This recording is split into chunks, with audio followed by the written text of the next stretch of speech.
Good evening, Canada. I'm Liam Smith, and this is Canada Tonight. This week, Bloomberg published a story with a headline that every Canadian who cares about this country's energy future needs to read carefully. Trump approved a U.S. oil pipeline plan that rivals the Canadian project backed by Carney. Let that sink in.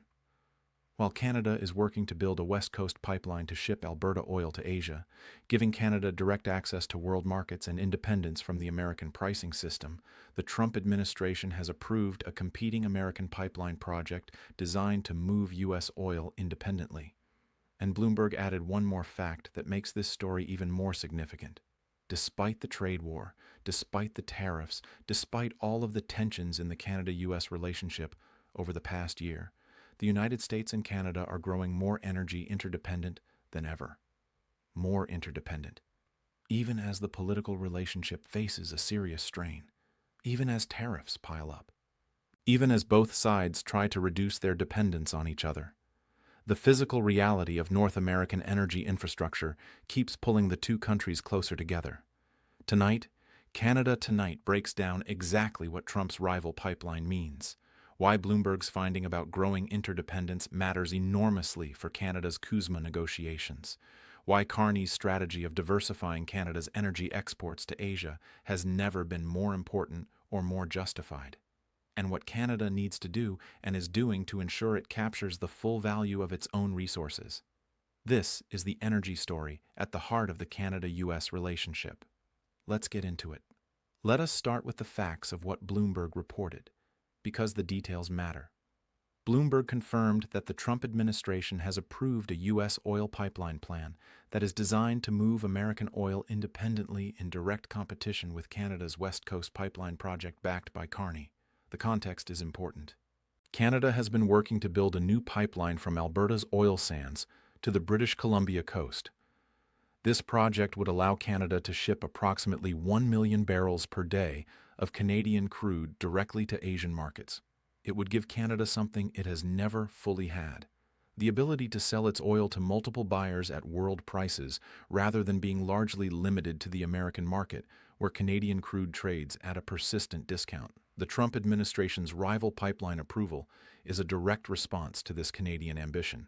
If Canada builds a Pacific export route, some of the Canadian oil that currently flows south to American refineries could be redirected to Asia. American refineries, which were specifically engineered to process Canadian heavy crude, could face supply competition. American energy security, which has come to depend on Canadian crude, could be affected. By approving a competing U.S. pipeline, the Trump administration is signaling its preference for American energy independence over continued reliance on Canadian imports. The goal, over the long term, is to reduce American vulnerability to Canadian pipeline decisions. Bloomberg framed the situation with striking precision. Despite strained U.S.-Canada relations under Trump's second term, when it comes to oil, the countries appear to be growing more interdependent than ever, much to the chagrin of the Canadian government. That phrase, much to the chagrin of the Canadian government, is worth examining carefully.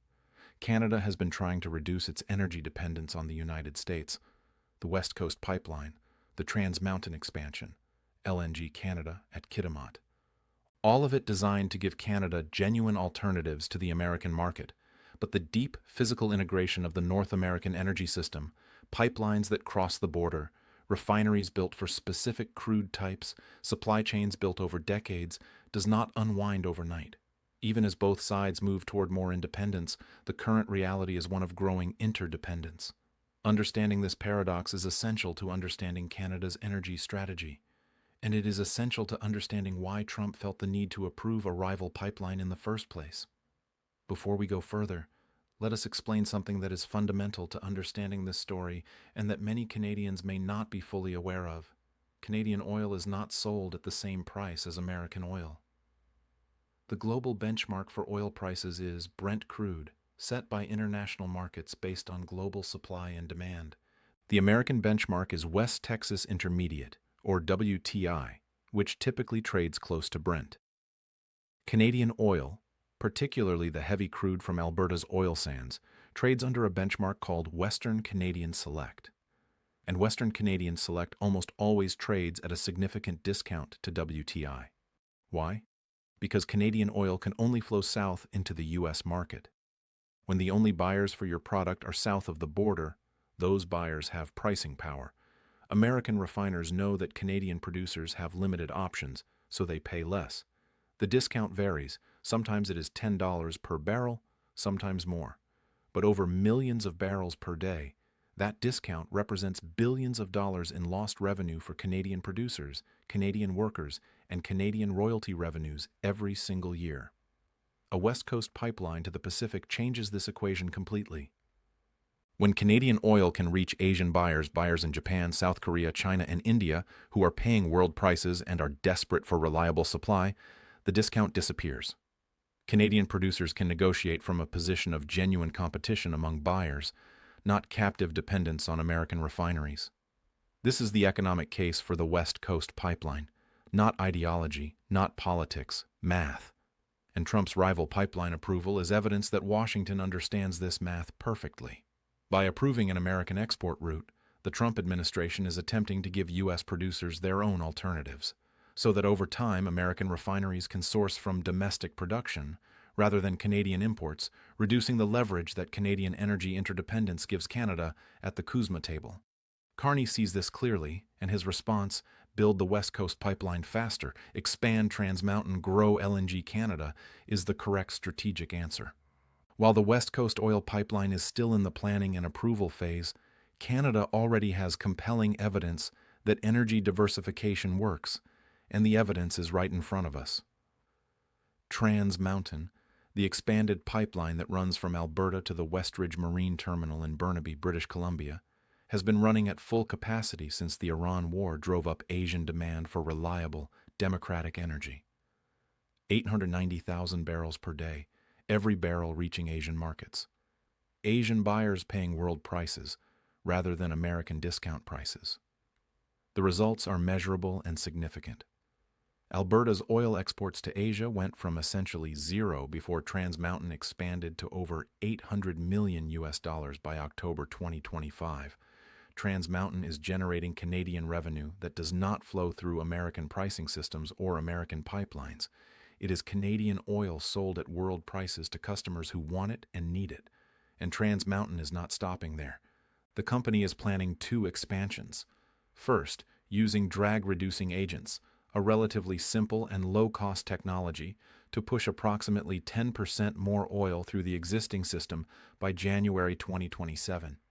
Second, a larger expansion involving new pumping stations that would add 360,000 additional barrels per day, with the timeline now accelerated to 2028 from the original 2029 target because of the urgency of Asian demand. Asian demand is real and growing. South Korean and Japanese energy companies are signing long-term supply agreements with Canadian producers. The Iran war disruption, which took significant volumes of Middle Eastern oil off the market, confirmed what Canada's energy advocates have been saying for years. The world needs reliable, democratic energy suppliers. Canada is exactly that. LNG Canada at Kitimat is adding another dimension. Canada has gone from 19th in global LNG exports to the top 10 in just 1 year. The Enbridge Sunrise gas pipeline, approved last month, adds 300 million cubic feet per day of additional gas transportation capacity feeding directly into LNG Canada. That gas will be liquefied and shipped to Japan, South Korea, and other Asian markets that desperately need it. All of this diversification is happening because Canada built the infrastructure. Trans Mountain, LNG Canada, the Enbridge Sunrise pipeline. These are not promises. They are operating realities, and they prove that Carney's strategy works.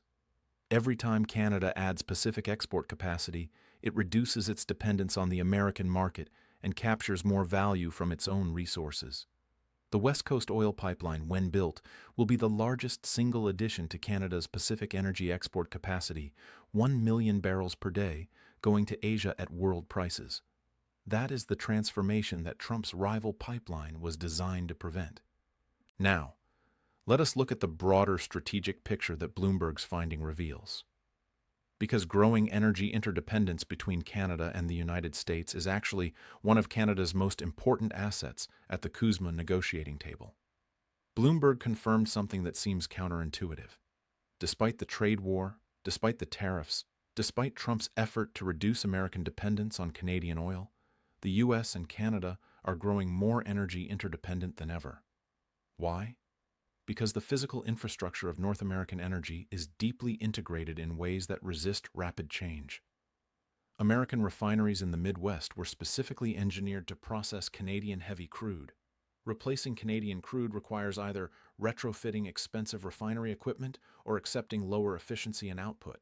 Neither option is quick, cheap, or politically painless for American energy communities.